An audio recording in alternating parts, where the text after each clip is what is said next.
What's up, guys? I'm not going to have any actual plays on tonight's card, but pretty much every sport is in action to some degree or another. And I just like to break down like the games when they're kind of isolated like this in prime time, even if I don't think that there are any strong opinions that I have on any of them, just to give some information out there. Maybe it'll help you like think in a certain way, or maybe think differently about something, help you confirm something that you think you see, or keep you off of something, maybe. Whatever the case may be, hopefully it's like valuable information. We all don't know everything. I don't know everything, certainly, either, so it's just the way that I think about these games in my own mind, really. College football, we're now at the point of the season where the MAC Tuesday games have started. So that's what we have going on here. Buffalo is at Toledo. This is a mismatch. Toledo is the way better team, even though Buffalo has been playing a little bit better recently. Let me just look at this quickly. Toledo is a 15.5 point favorite here, or somewhere in that range. Looks like they have 84% of the tickets, but 65% of the cash, so it does look like they're kind of that like public team that isn't getting as much of the money as the tickets, so it looks like there might be some of the larger money on Buffalo. I would not want to touch this, though. Probably Toledo's going to be, there won't be value to be had on Toledo because they haven't lost since the opening week, which was to Illinois, which is a bigger conference team, even though they're not very good. But other than that, they've played a pretty weak schedule and mostly played within the MAC, but they've been beating up on the MAC. They're undefeated in the MAC. And Buffalo started out really rough on the season, but they've actually played well since they've entered conference play. They've gone 3-1.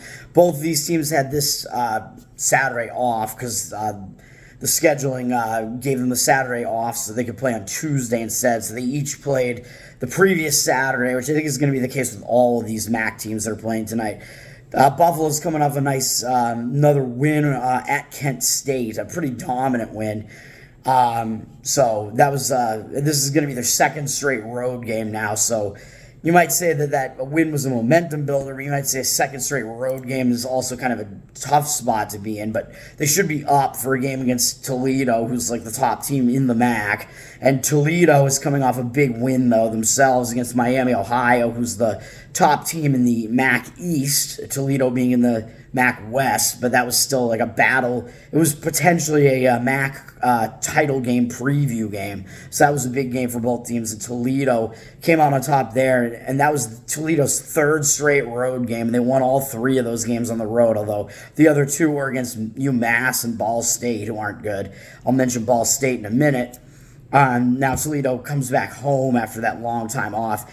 In college, I don't think you have quite that same like road trip return situation that you do in the professional sports, because these guys don't really have like a family home life yet, so I don't think it's as much of a distraction, and you have that like week plus off there, so I don't think that's much of a factor.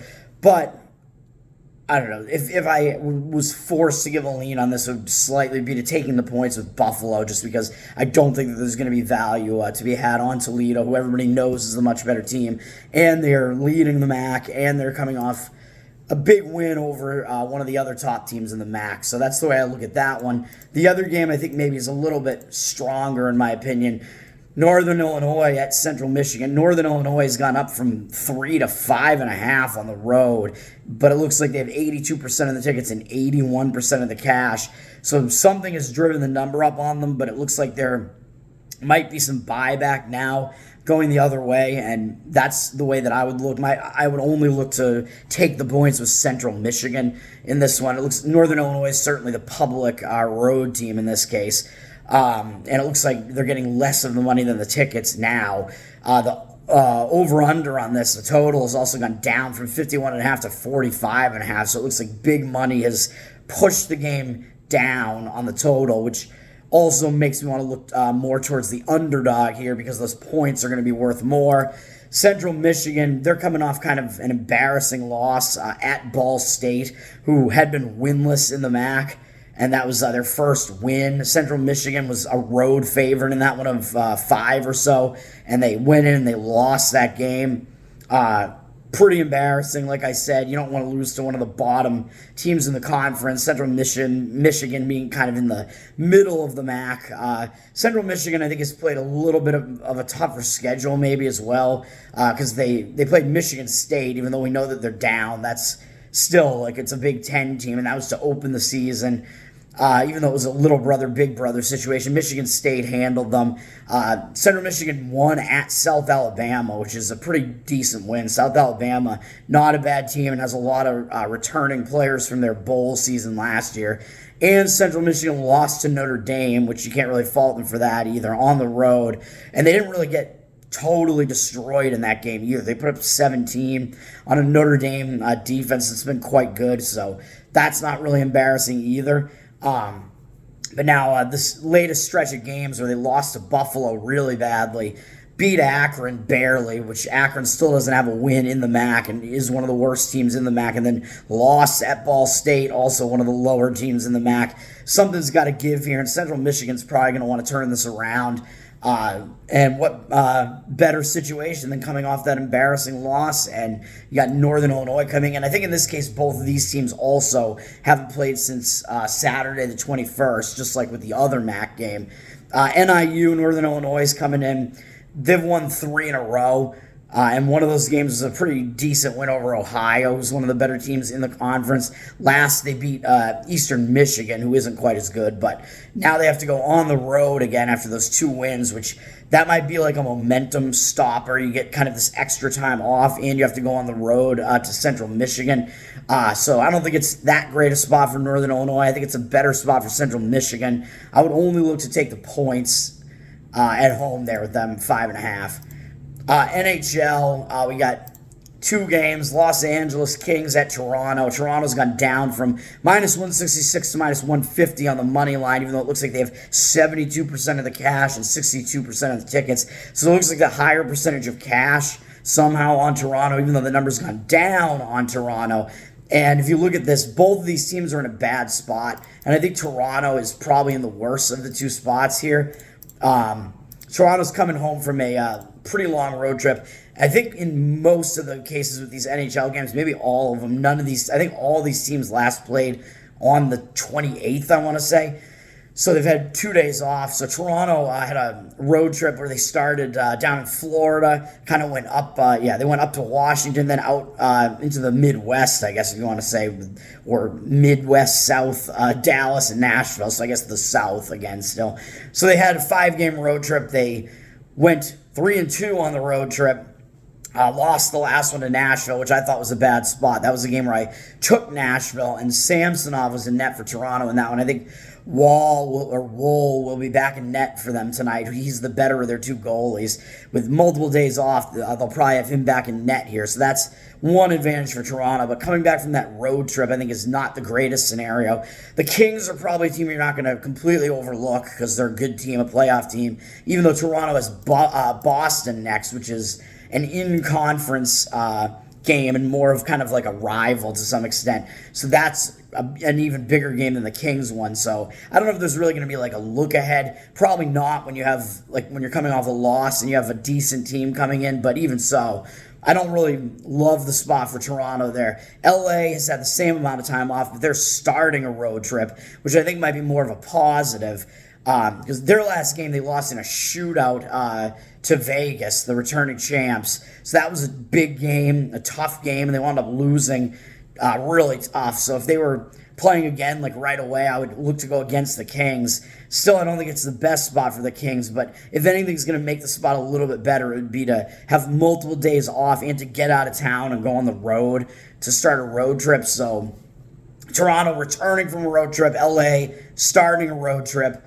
That discrepancy in the situation would have me leaning slightly, at least, to the Kings there and following kind of where the money has gone on that one. Although, actually, this looks like it's completely changed now with these numbers. It looks like the money is now going in that direction with 67% of the cash now saying it's all of a sudden on LA. It's not that much money on these hockey games, man, and these can flip like in an instant, and I don't know how often this site updates, but now 57% of the tickets on Toronto, but 67% of the cash looks like it's on LA now, which kind of makes more sense given how the money line has dropped and gone towards LA. I would only lean to LA in that one, but it's not that strong, I don't think. And then Nashville, Vancouver. Vancouver has gone from minus 135 to minus 131 on the money line. So this money line is kind of telling you that these teams are close to like even-ish. It's kind of only giving you like home ice almost. I don't know how much home ice is really worth, but people might tend to think that Vancouver's the better team here because they're kind of the bigger hockey name, and I think they have the better record here. They have 94% of the tickets, but only 73% of the cash, and the line is kind of creeping away from them. So it looks like the money might be more on the Nashville side here. And if we look at what's going on here, Vancouver, I think, again, all these teams, I think, have had multiple days off. They've all had 2 days off, I think, in fact. It's taking forever to load the schedule here. Vancouver, their last game broke their win streak. They actually were on a huge road trip. Most of their games, in the season had been on the road. They came back home but had multiple days off and shut out St. Louis in a blowout win. Then they lost to a hot Ranger team who's been good out there in Western Canada there in overtime. And now they stay at home and have 2 days off. But staying at home, you kind of like mire in that and have to think about that. I don't know if that's the greatest spot for Vancouver, and that loss was kind of a tough one that might break your momentum a little bit. I don't know how great the spot is there for them. Nashville, of course, they're coming off that win that I won on against Toronto. Maybe not the best spot for Nashville either, although Nashville is beginning a road trip here with also the same number of days off, 2 days off. That win was also in overtime, but Nashville being the team that's starting a road trip here, that would be like the slight lean here, but I really don't think it's very strong. I think the Kings are the stronger of the hockey leans there, but not much else to say on that. NBA, Knicks are at Cavs. Knicks are at the Cavs. 87% of the cash looks like it's on the Knicks, but 71% of the tickets. But it looks like even though the Knicks look like they have the cash discrepancy, it's gone down from 3 to 2.5 on the road. So the line's telling you the Knicks are the better team, which people might look at that and think that it's a little bit like fishy and think that neither of these teams are that good and think that there's value to be had on Cleveland. I'm not so sure about that, but Cleveland has had kind of a rough start to the season, losing both games at home so far. The Knicks have also kind of been rough. Both of these teams are 1-2, I believe. So I don't have really a strong opinion on this one at all. Cleveland and the Knicks have both been off since the 28th, just like those hockey games.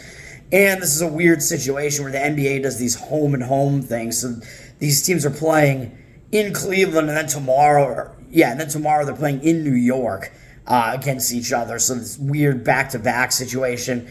Again, I don't know what to think about this. This is the third and final game of a Knicks road trip here with multiple days off. They lost to New Orleans in the previous game. Cleveland got blown out at home, or not totally blown out, but kind of a bad double-digit loss to the Pacers, which doesn't look good at all. I don't know. I don't know what to think about this one. I don't even really have an opinion. Spurs are at the Suns. The Suns are up from 6.5 to 7.5, even though it looks like they have 74% of the tickets, but only 59% of the cash.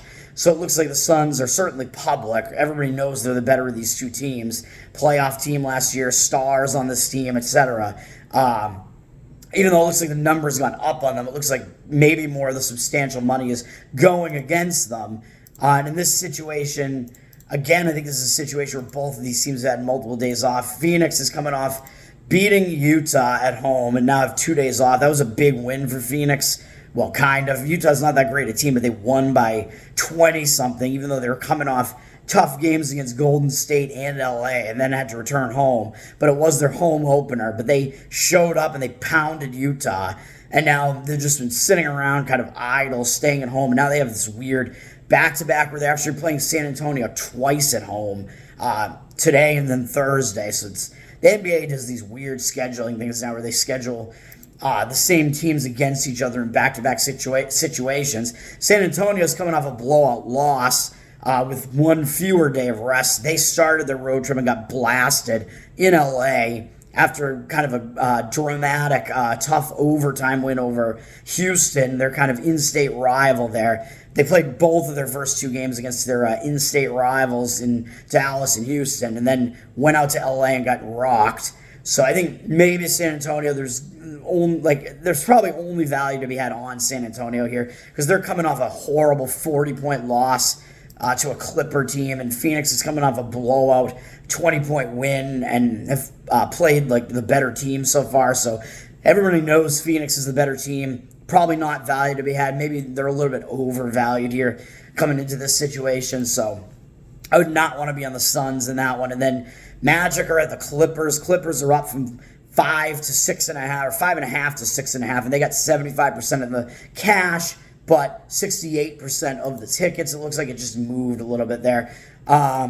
This one, I think I would actually only lean to the Clippers because Orlando is actually in the toughest spot out of any of the NBA teams, at least. They're on a back-to-back. They played last night, and they were winning at LA, at the Lakers, which is a pretty big game. Big name team, a team that made a nice run in the playoffs last year and have LeBron and whatever. That game kind of went to the wire. Orlando, again, they were down early. They made a nice comeback, came all the way back, only to wind up losing right at the end there. Tough game, tough way to lose, and now you have to turn around right away. And you're staying in the same city, but you have to play the Clippers with no time off after you just almost pulled off an upset at LA. Not the greatest spot for Orlando. And LA, even though, they're coming off that 40-point win, so they look quite good. So you might think they might not really have value to be had on them either. They're staying at home, and they've had one day off. So even though LA is coming off a blowout win, so they might not have value on them, they're in the better spot because they have the one-day rest where Orlando has no days rest. And Orlando is coming off of that, the game that they had yesterday was really tough. So the lean for me here would only be to the Clippers, even though everybody knows they're the better team and they're kind of the public team. I think the money is also on them and kind of driving them up. So that's the only way I would look there. And then we got the World Series, Texas-Arizona, Game 4 in Arizona. Texas won last night 3-1, where I think that was the game where both teams kind of had to dip into their bullpen a bit. Scherzer didn't last very long for Texas. Texas used Gray for a bit. He is one of their starters who they have coming out of the bullpen for the playoffs. So Texas kind of saved a little bit of their bullpen with that, but Texas had to use the back end of their pen with Chapman and Leclerc to close that game out. So they used kind of their best relievers. Diamondbacks used some of their better relievers as well because it was a close game. Texas had to save the game, of course, with their back end of their bullpen. So the way that I'm looking in this one, so the pitching matchup here, I think it's really not good for either team here, either starter. Heaney is pitching for Texas, and he was starting, I think, earlier on in the playoffs and wasn't going deep into games. They don't have him go very deep. And then I think he made a relief appearance in Game 2 of this series. So this is kind of odd, and now he's getting a start a few days later. So I would not expect him to make like a full start here because even when he was starting in the playoffs, he wasn't making like full starts, and now he's coming off a relief appearance, so his pitching schedule has been a little bit weird. He's done well in his history against the Diamondbacks, though. They're 8 for 38 off him lifetime, a 2.11 OBA, but 10 strikeouts and 6 walks. That doesn't look very good. And his stats on the season weren't very good with a 1.38 whip. That's really high. So I don't really trust him, even though in limited playing time, his stats against the D-backs are pretty good. And then Mantiply is pitching for Arizona, and he's another guy who was coming out of the bullpen, and now he's kind of making these like short starts where they don't expect him to last very long in the game. He's making the start, for Arizona. So it's almost like these teams don't really have a fourth starter, and they're kind of just expecting to have to go to the bullpen early. In both cases, his stats against Texas in limited time aren't good. 5 for 16 lifetime, 312 OBA. That's not good either. I wouldn't expect him to last very long. He's only been pitching in like one inning, like spurts basically, and he pitched in this series as well in game one, I believe it was the crazy extra inning finish. So what I'm saying basically is, I mean, if we look at the money here quickly on the side here, it looks like Arizona's flipped from a plus 100 dog to a minus 106 favorite for whatever reason. I'm not sure. 73% of the cash on them, but 59% of the tickets. I don't really have a lean on the side here, but I don't want to trust either of these starters. I don't know how you could trust either of these starters here. I would look to the over of anything here, and the total is 9.5, and it was juice under 9.5 minus 115. It looks like it's 9.5 juice under minus 121 now. It looks like it's headed further under, which is weird, even though it looks like the over has 81% of the cash and only 63% of the tickets. Yesterday's game was kind of low scoring, 3-1 game. This is, like I said, this is a pitching matchup where these pitchers are both not good, and they're not expected to go very deep into these games. I would expect them both to be out of this game, and these teams have to go to the bullpens, and the bullpens have kind of been used, and they played yesterday, and both teams had to kind of use their bullpens, so with no rest, the only way that I would really want to look in this game, if I was going to play it at all, would be to the over. And that's it. Those are my thoughts on all these games tonight. Peace.